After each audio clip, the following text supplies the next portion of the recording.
Parakende sektörünün mutlaka çıkarılmasının gerekliliğini vurgulamak istiyorum. Fiyat istikrarının sağlanabilmesi için piyasadaki aktör sayısının artması lazım.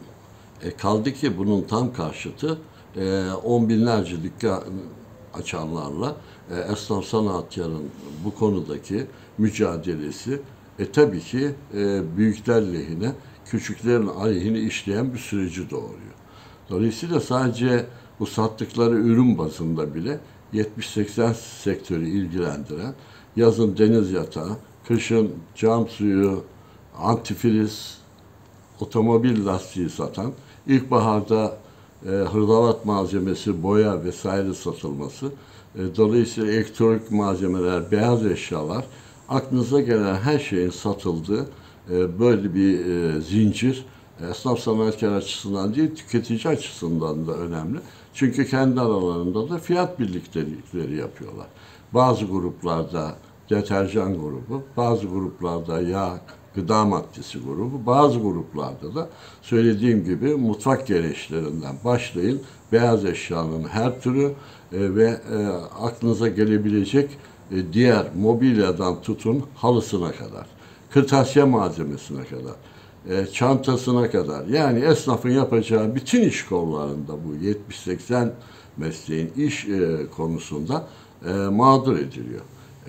Bunların içerisinde pastadan böreğe kadar unlu mamullerin tamamı satılıyor. Halbuki hepsinin yönetmediklerinin olmasına rağmen. Kimisi burada söylediğim mağazada kozmetik ürünleri satıyor.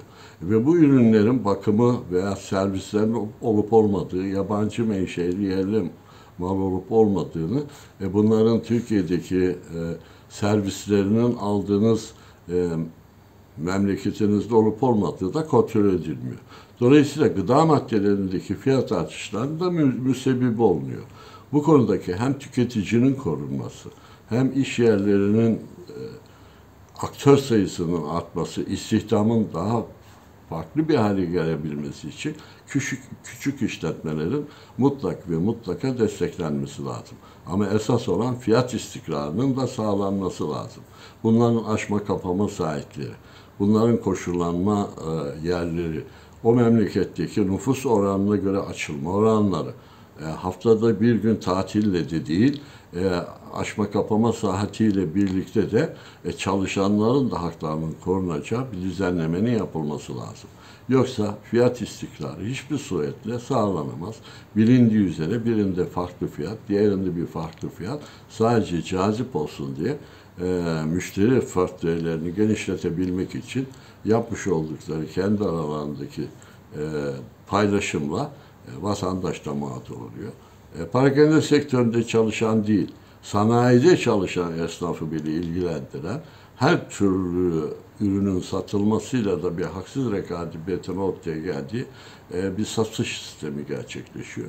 Bu parakende yasası mutlak ve mutlak bu meclisin yasama süresinde çıkması lazım.